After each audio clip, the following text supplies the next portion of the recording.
പത്തനംതിട്ടയിൽ കാപ്പ പ്രതിക്കൊപ്പം CPIMൽ ചേർന്ന യുവാവിനെ കഞ്ചാവുമായി പിടികൂടി. മയിലാടുംപാറ സ്വദേശി യദു കൃഷ്ണനെയാണ് കഴിഞ്ഞ ദിവസം അറസ്റ്റ് ചെയ്തത്.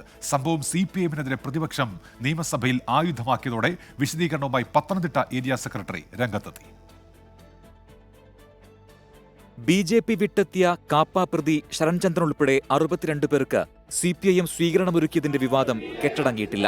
ന്യായീകരിക്കാൻ CPIM ശ്രമിക്കുന്നതിനിടെയാണ് സ്വീകരണം ലഭിച്ച സംഘത്തിലെ യദുകൃഷ്ണനെ പത്തനംതിട്ട കുമ്പഴയിൽ നിന്ന് കഞ്ചാവുമായി എക്സൈസ് പിടികൂടിയത്. 2 ഗ്രാം കഞ്ചാവ് ഇയാളിൽ നിന്ന് കണ്ടെടുത്തു. അറസ്റ്റ് രേഖപ്പെടുത്തിയ ശേഷം ഇയാളെ ജാമ്യത്തിൽ വിട്ടു. സംഭവം CPIMനെതിരെ പ്രതിപക്ഷം നിയമസഭയിൽ ആയുധമാക്കി. സർ, ഒരു 12 ക്രിമിനൽ കേസിൽ പ്രതി, ഒരാൾ കാപ്പ കേസിൽ പ്രതി. സർ, അയാളെ ഒരു മന്ത്രി, സത്യപ്രതിജ്ഞ ചെയ്ത് അധികാരത്തിൽ വന്ന മന്ത്രി മാലയിട്ട് സ്വീകരിക്കുകയാണ് പാർട്ടിയിലേക്ക്. എന്ത് മെസ്സേജാണ് സാർ കൊടുക്കുന്നത്? എക്സൈസിലെ ഒരു ഉദ്യോഗസ്ഥനും യുവമോർച്ച നേതാവും ചേർന്ന് യദുകൃഷ്ണനെ കള്ളക്കേസിൽ കുടുക്കുകയാണെന്ന വിശദീകരണവുമായി തൊട്ടുപിന്നാലെ CPIM പത്തനംതിട്ട ഏരിയ നേതൃത്വം രംഗത്തെത്തി.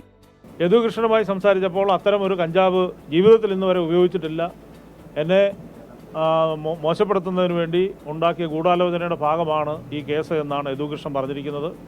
യദുകൃഷ്ണൻ ഇതുമായി ബന്ധപ്പെട്ട് SP-ക്കും ബഹുമാനപ്പെട്ട എക്സൈസ് വകുപ്പ് മന്ത്രിക്കുമെല്ലാം പരാതി നൽകാൻ തയ്യാറായിട്ടുണ്ട്.